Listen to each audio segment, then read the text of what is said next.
Bollywood silver screen presenting the fifth element. इस कहानी की शुरुआत होती है सन 1914 से, जहां पर हमें मिस्र के पिरामिड के अंदर एक आर्कियोलॉजिस्ट को दिखाया जाता है जो अपने असिस्टेंट बिली के साथ होता है। आर्कियोलॉजिस्ट को दीवारों पर बने चिन्हों से पता चलता है कि बहुत जल्दी दुनिया खत्म होने वाली है। वहीं पर एक प्रीस्ट होता है जो ये बातें सुन लेता है और वो नहीं चाहता कि दुनिया को ये बातें पता चले, इसीलिए वो उनके पानी में जहर मिला देता है। आर्कियोलॉजिस्ट उस पानी को पीने वाला होता है, तभी वो कहता है कि हमने आज बहुत बड़ी खोज की है, इसीलिए हमें जश्न मनाना चाहिए, और वो पानी को फेंक देता है। अपने असिस्टेंट बिली से कहता है कि जाओ शैंपेन लेकर आओ। बिली यहाँ से चला जाता है और तभी पिरामिड के ऊपर एक बहुत बड़ा एलियन शिप आता है जिससे एलियंस निकलते हैं, जो प्रीस्ट से कहते हैं कि तुमने अपना काम अच्छे से नहीं किया। वो कहता है कि दुनिया खत्म होने की नॉलेज उन्हें अपने आप ही मिल गई, उन्होंने चित्रों को समझ लिया और अब उनमें से एक एलियन दीवार के अंदर एक अजीब सी चाबी लगाता है जिससे दरवाजा खुल जाता है। वहां पर आर्कियोलॉजिस्ट भी होता है जो सब देखकर हैरान होता है, पर उसे बेहोश कर दिया जाता है। इसके बाद एलियन एक खास कक्ष में जाता है जहां पर 4 पत्थर हवा में उड़ रहे होते हैं। ये 4 अलग एलिमेंट हैं और ये चारों रिप्रेजेंट करते हैं अर्थ, वाटर, एयर और फायर को। इनके बीच में एक मूर्ति होती है जो कि फिफ्थ एलिमेंट है। प्रीस्ट एलियन से कहता है कि अगर आप इस फिफ्थ एलिमेंट को ले गए तो धरती को कोई नहीं बचा सकता। वो कहता है कि धरती के ऊपर हमला आज से 300 साल बाद होगा, तब तक हम इसे दोबारा यहाँ पर ले आएंगे। और तभी यहाँ पर आर्कियोलॉजिस्ट का जो असिस्टेंट होता है बिली, वो आ जाता है। वो एलियन को देखकर डर जाता है, उस पर गन तान देता है। प्रीस्ट उसे ऐसा करने से मना करता है और तभी बिली गिर जाता है। गलती से उससे गोली चल जाती है जिससे पत्थर की दीवार का बना हुआ दरवाजा बंद होने लगता है। एलियन को समझ में आ चुका है कि वो फंस चुका है, वो यहाँ से निकल नहीं सकता, इसीलिए प्रीस्ट को वो की देता है जिससे दरवाजा खुलता है और कहता है कि अपनी आने वाली नस्लों को इस बारे में इंफॉर्मेशन देते रहना। वो दीवार के पीछे दबकर मारा जाता है। उसके साथ ही एलियन यहाँ से चारों पत्थर और वो मूर्ति लेकर निकल जाते हैं। इसके बाद हमें वक्त दिखाया जाता है 2263 का, यानी कि जब एलियंस चारों पत्थर को और फिफ्थ एलिमेंट को अपने साथ ले गए थे। उस घटना को 350 साल बीत चुके हैं और हमें अंतरिक्ष में एक फायरबॉल को दिखाया जाता है जो अर्थ की तरफ बढ़ रही होती है। प्रेसिडेंट उसे डिस्ट्रॉय करना चाहता है, पर वहां पर उनके साथ एक प्रीस्ट भी होता है। वो कहता है कि आप इसे डिस्ट्रॉय नहीं कर सकते, ये शैतान है। और एलियंस अब बहुत जल्दी यहाँ पर चारों पत्थर को, जो कि 4 एलिमेंट्स हैं, और फिफ्थ एलिमेंट जो कि एक मूर्ति है, उसे लेकर अर्थ पर आएंगे जिससे हमारी दुनिया बच सकती है। ये जो प्रीस्ट होता है ये उसी प्रीस्ट का वंशज है जिसे एलियन ने कहा था कि इस इंफॉर्मेशन को आने वाली जनरेशन को देते रहना, लेकिन प्रेसिडेंट को उसकी बात पर विश्वास नहीं होता, इसीलिए वो अपने स्पेसशिप को जायंट लिविंग फायरबॉल के पास भेजता है। उन्हें पता है कि इसमें कोई ना कोई क्रिएचर्स जरूर होंगे। वो उनसे संपर्क करने की कोशिश करते हैं लेकिन उन्हें कोई जवाब नहीं मिलता और इसके बाद प्रेसिडेंट के कहने पर वो उस पर हमला करते हैं और जैसे उस लिविंग फायर बॉल पर ब्लास्ट होता है उसका आकार और भी बढ़ जाता है और वो स्पेसशिप को अपनी चपेट में लेकर डिस्ट्रॉय कर देता है। वहीं अंतरिक्ष के दूसरे हिस्से में हमें दिखाया जाता है कि वो एलियंस जो आज से 350 साल पहले चारों पत्थर को और फिफ्थ एलिमेंट को अर्थ से ले गए थे, वो अब अर्थ की तरफ वो लेकर आ रहे हैं। लेकिन तभी छोटे छोटे स्पेसशिप उनके बड़े स्पेसशिप पर हमला कर देते हैं जिससे उनका स्पेसशिप क्रैश हो जाता है। अब जिन क्रिएचर्स ने एलियंस के शिप को बर्बाद किया होता है, उनका लीडर जॉर्ग नाम के एक आदमी के पास आता और कहता है कि जो काम तुमने हमें दिया था वो काम हमने पूरा कर दिया और जो चीज तुम्हें चाहिए जल्दी हमारे लोग उस चीज को लेकर तुम तक पहुंच जाएंगे। जॉर्ग दरअसल उस ग्रेट इविल के लिए काम करता है जो अर्थ को डिस्ट्रॉय करना चाहती है और अब जल्दी उसके पास चारों पत्थर और वो फिफ्थ एलिमेंट होगा। वहीं इंसानों को उस क्रैश्ड स्पेसशिप से एक एलियन का हाथ मिलता है जिसके ऊपर रिसर्च करके उसके डीएनए को समझ के वो पूरी इंसान की एक बॉडी को बना देते हैं जिसका नाम रखते हैं लिलो। लिलो होश में आने के बाद बहुत ज्यादा घबराई हुई होती है। वो एक एलियन है इसीलिए उसकी भाषा कोई नहीं समझ सकता। हालांकि अब उसका इंसानी शरीर है लेकिन वो इस प्लेनेट की नहीं है। आर्मी जनरल उससे बात करने के लिए उसकी तरफ बढ़ते हैं लेकिन वो ग्लास को तोड़कर उन पर हमला करके वहां से भाग जाती है। और जब वो बिल्डिंग के बाहर आती है तो दिखाया जाता है कि दुनिया पूरी तरह से एडवांस हो चुकी है। चारों तरफ फ्लाइंग कार्स होती है और इससे पहले कि पुलिस उस तक पहुंचती, लिलो ऊपर से नीचे जंप कर जाती है। वो एक टैक्सी ड्राइवर की टैक्सी के ऊपर जा गिरती है, जिस टैक्सी ड्राइवर का नाम होता है कॉर्बिन। लिलो कॉर्बिन को रोती हुई घबराई हुई हालत में कहती है कि मुझे बचा लो, और कॉर्बिन पुलिस से उसे बचाने के लिए अपनी टैक्सी को नीचे की तरफ ले जाता है और वहां से निकल जाता है। बेहोश होने से पहले लिलो कॉर्बिन को कहती है प्रीस्ट वीटो, और इसके बाद कॉर्बिन उसे प्रीस्ट वीटो के पास ले आता है। प्रीस्ट वीटो जब उसे चेक करता है तो उसे उसकी कलाई पर एक खास निशान दिखता है, जिसे देखकर वो हैरान हो जाता है। वो कहता है कि ये फिफ्थ एलिमेंट है, यानी कि ये उसी मूर्ति का रूप है जिसे आज से 350 साल पहले एलियंस अपने प्लेनेट पर ले गए थे। प्रीस्ट कॉर्बिन को लिलो को यहाँ पर लाने के लिए धन्यवाद कहते हैं और उसे इस जगह से भेज देते हैं। लिलो अब होश में आ जाती है, जिसके बाद वो कंप्यूटर से पिछले कई 100 सालों की नॉलेज को अपने दिमाग में ट्रांसफर कर लेती है।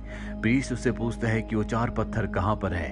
लिलो बताती है कि हमें पहले से पता था कि ऐसा कुछ होने वाला है, इसीलिए उन 4 पत्थर को पैराडाइज नाम के एक प्लेनेट पर एक सिंगर के पास सुरक्षित छोड़ दिया गया है। ये सुनकर प्रीस्ट को तसल्ली होती है, यानी कि अब भी धरती को बचाया जा सकता है। वहीं हमें जॉर्ग को दिखाया जाता है, जिसके पास वो क्रिएचर्स 4 बॉक्सेस को लेकर आते हैं, जिसके लिए जॉर्ग ने उन सबको हायर किया था। इन बॉक्सेस के बदले वो उन्हें हथियार देता है, और अब जब वो बॉक्सेस खोलता है तो वो खाली होते हैं। इससे जॉर्ग को गुस्सा आता है। वो क्रिएचर्स को कहता है कि इसमें पत्थर नहीं है। वो कहते हैं कि तुमने हमें सिर्फ बक्से लाने के लिए कहा था। जॉर्ग गुस्सा होकर यहाँ से निकल जाता है। उसके निकलते जैसे एलियंस लाल बटन को दबाते हैं तो ब्लास्ट हो जाते हैं। दरअसल जॉर्ग ने उन्हें इस बारे में नहीं बताया होता कि उन्हें लाल बटन नहीं दबाना। वहीं हमें आर्मी के जनरल को दिखाया जाता है, जो प्रेसिडेंट के पास जाता है और उन्हें इन्फॉर्मेशन देता है कि उस एलियन शिप में जो फिफ्थ एलिमेंट को 4 पत्थरों के साथ ला रहे थे, उसमें 4 पत्थर नहीं थे। दरअसल उन्हें पता था कि कोई उन पर हमला कर सकता है, इसीलिए उन्होंने चारों पत्थर को एक दूसरे पैराडाइज नाम के प्लेनेट पर एक सिंगर के पास सुरक्षित छोड़ दिया है। प्रेसिडेंट कहते हैं कि इस बारे में किसी को पता नहीं चलना चाहिए। किसी ऐसे इंसान को वहां पर भेजो जो उन 4 पत्थर को अर्थ पर सुरक्षित ला सके। इन दोनों की बातें जॉर्ग का एक साथी सुन लेता है, जिसने एक इंसेक्ट के ऊपर कैमरा लगाकर इनके आसपास छोड़ा हुआ है, यानी कि अब जॉर्ग को भी पता है कि वो 4 पत्थर कहां पर है। जनरल इसके बाद उसी टैक्सी ड्राइवर, जिसका नाम कॉर्बिन है, उसके घर जाता है और कहता है कि हमने तुम्हारे नाम की 2 टिकट्स बुक की है, जो कि पैराडाइज प्लेनेट की है। तुम्हें वहां जाना होगा और उन 4 पत्थरों को हासिल करके, जो कि एक सिंगर के पास है, अर्थ पर वापस लाना होगा। तभी डोरबेल बजती है और डोर पर होती है लीलो। वो जानता है कि लीलो यहाँ पर जनरल को और उसके साथियों को देखकर भाग जाएगी, इसीलिए वो उन्हें फ्रिज के अंदर छुपा देता है। जब वो दरवाजा खोलता है तो उसके साथ प्रीस्ट भी होता है, जो उस पर गन तान देता है। उसे पता है कि जनरल ने कॉर्बिन को पैराडाइज की 2 टिकट्स दी हैं और वो उन्हीं टिकट्स को हासिल करने के लिए यहाँ पर आया है। तभी यहाँ डोर पर कुछ पुलिस वाले आ जाते हैं, जो जॉर्ग के आदमी है, इसीलिए कॉर्बिन इन दोनों को भी छुपा देता है। और जॉर्ग के जो आदमी यानी कि पुलिस वाले हैं, वो कॉर्बिन के घर पर नहीं बल्कि दूसरे के घर पर डोरबेल बजाते हैं, क्योंकि उसने अपनी नेम प्लेट बदलकर दूसरे यानी कि नेबर के घर पर लगा दी थी। वहां पर जो लड़का होता है वो उसे पकड़कर ले जा रहे होते हैं। तभी कुछ क्रिएचर्स आते हैं जो उन पर हमला करके उस लड़के को अपने साथ ले जाते हैं। दरअसल अब ये उन 4 पत्थर को हासिल करके जॉर्ग से बदला लेना चाहते हैं, क्योंकि जॉर्ग ने इन्हें धोखा दिया, इनके साथियों को मारा है। इसीलिए उस लड़के को कॉर्बिन समझकर अपने साथ ले जाते हैं। वहीं अब कॉर्बिन घर के अंदर आकर प्रीस्ट को और लीलो को बाहर निकालता है, पर प्रीस्ट पीछे से उसके ऊपर हमला करके उसे बेहोश करके उसकी टिकट लेकर यहाँ से निकल जाता है। कॉर्बिन को जब होश आता है तो फ्रिज का दरवाजा खोलता है, जहाँ पर उसने जनरल को छुपा कर रखा था, पर अब जनरल पूरी तरह से जम चुका है। वो जनरल और उसके साथी को उसी जगह छोड़कर सीधा उस जगह आ जाता है जहाँ से पैराडाइज के लिए एक एयरशिप निकलने वाला है। वहां पर जो प्रीस्ट का बेटा है वो लीलो के साथ पैराडाइज प्लेनेट जा रहा होता है, लेकिन तभी कॉर्बिन वहां पहुंच जाता है और वो कहता है कि लीलो का वो हस्बैंड है, इसीलिए वो उसके साथ जाएगा। उसे लीलो के साथ जाने दिया जाता है और जब प्रीस्ट को पता चलता है कि कॉर्बिन लीलो के साथ चला गया तो वो एक चाबी निकालता है। ये वही चाबी है जो आज से 350 साल पहले एलियन ने प्रीस्ट के दादा के दादा के दादा को दी थी। अब प्रीस्ट अपने बेटे को चाबी देकर उस एयरशिप में चला जाता है। एयरशिप में कॉर्बिन और लीलो उस तरफ जा रहे हैं जहां पर वो सिंगर है जिसके पास वो 4 पत्थर पत्थर है। ये सारे के सारे एयरशिप से एक फ्लाइंग होटल तक पहुंच जाते हैं। दरअसल इस वक्त वो सिंगर इसी फ्लाइंग होटल में परफॉर्म करने के लिए आई होती है। जॉर्ग भी यहाँ पर उस जाइंट लिविंग फायरबॉल प्लेनेट, जो कि एक शैतान का प्लेनेट है, उसके कहने पर पत्थर को हासिल करने के लिए पहुंच चुका होता है। और अब परफॉर्मेंस शुरू होती है, जहां पर सिंगर को दिखाया जाता है जो कि एक एलियन है। और जब वो परफॉर्म कर रही होती है, ठीक उसी वक्त वो क्रिएचर जो कि जॉर्ग से बदला लेना चाहते हैं, वो उस सिंगर के कमरे में जाकर उस पत्थर के बॉक्स को ढूंढना शुरू कर देते हैं जिसके अंदर पत्थर है। उन्हें वो बॉक्स मिल जाता है, पर तभी लीलो उन पर हमला कर देती है और उनसे बॉक्स छीनकर बाहर निकलती है। वो देखती है कि उसके सामने जॉर्ग है जो उसे गन पॉइंट पर ले लेता है। लीलो उसकी तरफ बॉक्स फेंकती है और भागने की कोशिश करती है, लेकिन उस पर वो कई गोलियां चलाता है। हालांकि वो भागने में कामयाब हो चुकी है, लेकिन अब वो घायल हो जाती है। वहीं सभी क्रिएचर्स को दिखाया जाता है जो चारों तरफ हमला कर देते हैं और इसी हमले में सिंगर को गोली लग जाती है। कॉर्बिन सिंगर के पास जाता है जो अपनी आखिरी सांसें ले रही होती है। सिंगर कहती है कि लीलो जख्मी है, तुम्हें जल्द से जल्द उसे पिरामिड लेकर जाना होगा और चारों पत्थर मेरे अंदर हैं। इसके बाद उसकी मृत्यु हो जाती है। कॉर्बिन उसके अंदर से चारों पत्थर निकाल लेता है। वहीं हमें जॉर्ग को दिखाया जाता है जो इस फ्लाइंग होटल में बॉम्ब लगाकर अपने एयरक्राफ्ट में चला जाता है, लेकिन वहां जब वो बॉक्स खोलता है तो उसके अंदर पत्थर नहीं होते, जिससे वो पूरी तरह से डिसअपॉइंट होता है और वापस पत्थर को हासिल करने के लिए इस फ्लाइंग होटल में आ जाता है जहां पर उसने बॉम्ब लगाया है। यहाँ कॉर्बिन और लीलो की एक साथ ही देख लेती है कि यहाँ पर टाइम बॉम्ब लगा हुआ है, इसीलिए वो सबको बता देती है, जिससे चारों तरफ अफरा तफरी मचना शुरू हो जाती है। कॉर्बिन कई सारे क्रिएचर्स को मारता हुआ आगे बढ़ रहा होता है।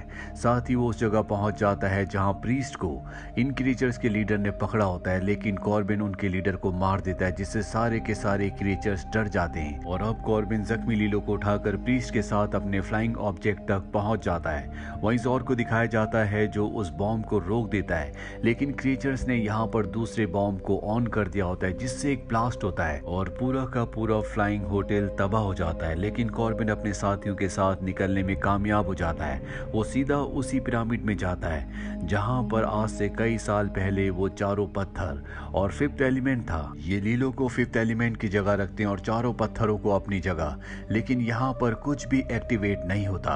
और तभी इन्हें याद आता है कि ये जो चारों पत्थर हैं ये हवा, पानी, आग और धरती का प्रतीक हैं। इसीलिए कॉर्बिन उनमें से एक पत्थर पर फूंक मारता है जिससे वो एक्टिवेट हो जाता है।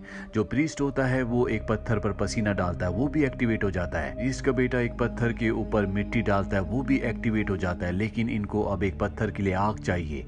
कॉर्बिन के पास एक मैच बॉक्स होता है जिसमें एक ही मैच स्टिक होती है।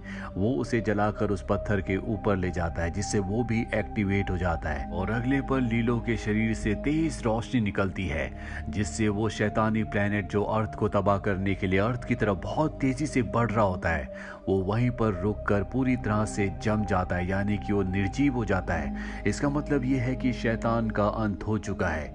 इन्होंने चारों पत्थरों को और फिफ्थ एलिमेंट को उनकी जगह पर स्थापित कर दिया है। इस वजह से धरती जो कुछ ही मिनट्स में खत्म होने वाली थी वो पूरी तरह से बच जाती है। और इसी के साथ ये फिल्म, ये कहानी यहीं पर खत्म हो जाती है। उम्मीद करते हैं कि ये कहानी आपको पसंद आई होगी।